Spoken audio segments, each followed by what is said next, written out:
ሁሉም ሰው ህልም አለው። እኔ አለኝ፣ አንተ አለህ፣ አንቺ አለሽ፣ ሁላችንም ህልም አለን። ነገር ግን ህልም ብቻውን በቂ አይደለም።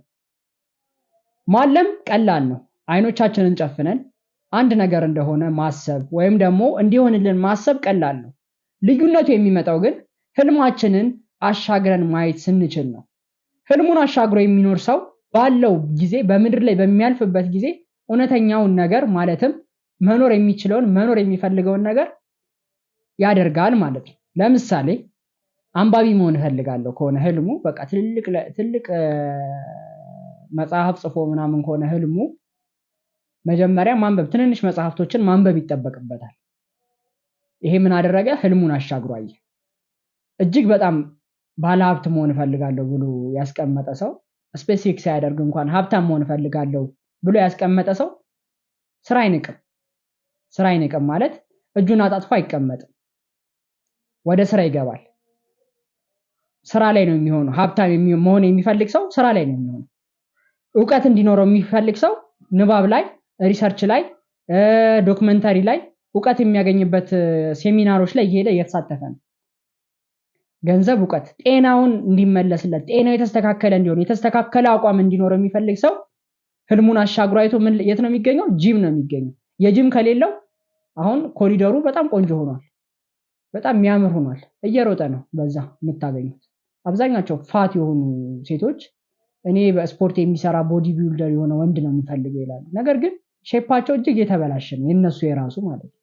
ሶ ሼፕሽ ተበላሽቶ አልጋ ላይ ተኝተሽ እንዴት ነው በጣም ሼፕ የሆነ በጣም ዋይዝ የሆነ በጣም የተማረ በጣም ጎበዝ የሆነ በጣም ሀብት ያለው ወንድ አገባለሁ ብለሽ የምታስቢው? እንደዚህ እንዳታስብ አንተም እንደዚህ ቦርጭህ እታች ደርሶ ቀጭን ሼፕ የሆነ ሴት አገባለሁ ብለህ እንዴት ታስባለህ? እንዳታስብ። ምክንያቱም ህልምህን አሻግራ አላየኸውማ፣ እየኖርከው አይደለማ። አንተ ያልኖርከውን ማን ሊኖርልህ ነው? አንተ ሁለት ገጽ ሳታነብ ልጆቼ ምሁራን እንዲሆኑ ፈልጋለሁ ብትል ምን ዋጋ አለው? አንተ በአርአያነት ለልጆች ማሳየት ይጠበቅብሃል። አንተ መኖር ይጠበቅብሃል። በዚህ ዘመን በፐርሰናል ዴቨሎፕመንት ጊዜ ምን የሚባል ነገር አለ? እችላለሁ፣ ትችላለህ። እውነት ነው፣ እንችላለን። ነገር ግን ስራ ይፈልጋል፣ ማወቅ ይጠይቃል። ወደ ተግባር መግባት አለብን። ስራ ሳይሰራ እጅ አጣጥፎ ሱፍ በከረባት አድርጎ አፈር አይንካኝ ተብሎ ሀብታም አይኮንም። ስራ መስራት ይጠበቅብናል። እንቅልፋተን የምናድርባቸው ሌሊቶች ሊኖሩ ይችላሉ እና አንዳንድ ጊዜ ኢሉዥን ውስጥ አንገባ። ህልምና ድሪምና ኢሉዥን የተለያየ ነው። ድሪም ብቻውን በራሱ በቂ አይደለም ብያቸዋለሁ። ድሪሙ ኑሮ ራሱ ህልሙ ብቻውን በቂ አይደለም። አሻግረን አይተን ዛሬ ላይ መኖር አለብን። ህልማችንን አሻግረን ስናይ ነው ዛሬ ላይ የምንኖረው።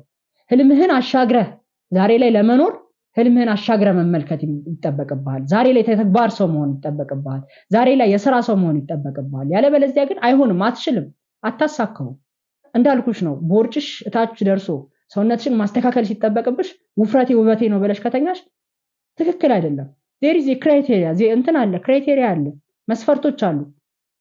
ከመስፈርቱ ወጥቼ ምናምን ፕሮሰሱ ብዙ ነው። አዛ ነው የምትሆነው አንተ። ምክንያቱም ሶሳይቲው በራሱ ቢልድ ያደረገው ነገር አለ። ሶሳይቲው ቢልድ ያደረገው ነገር ትክክል ካልሆነ ደግሞ በጊዜ ሂደት ነው እንጂ የሚፈርሰው በአንዴ ላይፍህን የምትሰዋለት ነገር መሆን አይጠበቅበትም። ሰውነትን ማስተካከል ካለብህ ከትንሹ ጀምር። ገመድ ዝለይ። ወፍራም ከሆንሽ ዛት ኢዝ ኖት ኖርማል፣ ፋት ነው፣ ጥሩ አይደለም፣ ለጤና ይጎዳል። ያንን ማስወገድ ይጠበቅብናል። አትሊስት መስኩላር ባንሆን ኖርማል ሰው መሆን ይጠበቅብናል። በጣም ምሁር ልጆችና ምሁር ባል እንዲኖረኝ እፈልጋለሁ የምትይ ከሆነ ከትንሹ ካንቺ ጀምሪ። ልጆችሽ ካንቺ ነውና የሚማሩት። አንብቢ። ላይብራሪ ሳትሄጂ እንዴት ነው ምሁር ወንድ የምታገኘው? ላይብራሪ ሳትሄድ እንዴት ነው ምሁር ሴት የምታገኘው? እንዴት ነው የሚሆነው? አይሆንም አይደል? ስለዚህ ከራሳችን እንጀምር። ከራሳችንን ከማሳደግ እንጀምር። ራሳችንን ከመቀየር እንጀምር። ቲክቶክ ላይ ቁጭ ብለን ስክሮል ከማድረግ ኢንስታግራም ሪልስ እያየን ስክሮል አድርገን ስኬታማ የሆኑ ሰዎችን እያየን ከምንቀናና በቅናት ከምንቃጠል ወደ ተግባር እንግባ። ህልማችንን አሻግረን እንኑር። ከዚህ በፊት እቅድ መውጣትን ጽፌላችኋለሁ፣ ቪዲዮ ሰርቼላችኋለሁ እና በዛ ቪዲዮ መሰረት እቅድ ሊኖራችሁ ይገባል። እቅዳችሁን ካወጣችሁ በኋላ ታይማችሁን በአግባቡ ማኔጅ ልታደርጉት ይገባል። በዛ ሁኔታ ውስጥ የሰው ልጅ ኢሞሽን አለው። ከኤአይ አርቲፊሻል ኢንተለጀንስ ከማሽን የሚለየን ኢሞሽናችን ነው። ኢሞሽናችንን በመቆጣጠር አንድ ደረጃ ከፍ በማድረግ ደግሞ ስለ ኢሞሽናል ኢንተለጀንስ ቪዲዮ ሰርቼላችኋለሁ። የተረጋጋ አእምሮ እንዲኖረን ስለ አመስጋኝነት ኃይል ሰርቼላችኋለሁ። አላስፈላጊ ሱስ ውስጥ የገባችሁ እንዴት መውጣት ትችላላችሁ የሚለውን ደግሞ ፖርኖግራፊ እና ማስተርቤሽን ውስጥ ያላችሁ ሰዎች እንዴት መውጣት እንዳለባችሁ ቪዲዮ ሰርቼላችኋለሁ። እያንዳንዱ የማወራው ነገር ቪዲዮ ያለው ነው፣ ከዚህ ቀደም የተሰራ ነውና ህልማችሁን አሻግራችሁ እንድታዩ ወደኋላ ሄዳችሁ ማየት ይጠበቅባችኋል። መጽሐፍትን ማንበብ ይጠበቅባችኋል። እኔም ፐርሰናል ማዋራት የምትፈልጉ ኢሜል አካውንት አለ። በኢሜል ዲስክሪፕሽኑ ላይ ቻናሉ ዲስክሪፕሽን ላይ በኢሜል አካውንት ማውራት ትችላላችሁና ህልምን አሻግሮ ማየት የሚቻለው በስራ ነው። መስራት ይፈልጋል። ሮም በአንድ ቀን አልተገነባችም፣ በአንድ ቀንም አልፈረሰችም። አክሱም ራሱ በአንድ ቀን ሮም አይደል፣ አክሱም በአንድ ቀን አልተገነባችም፣ በአንድ ቀንም አልፈረሰችም። ስለዚህ ያ እንዳይሆን ምን ማድረግ አለብን? መስራት ያስፈልጋል። የዛሬው ስራዬ ነው ነገ ላይ ሰው የዘራውን ነው የሚያጭደው።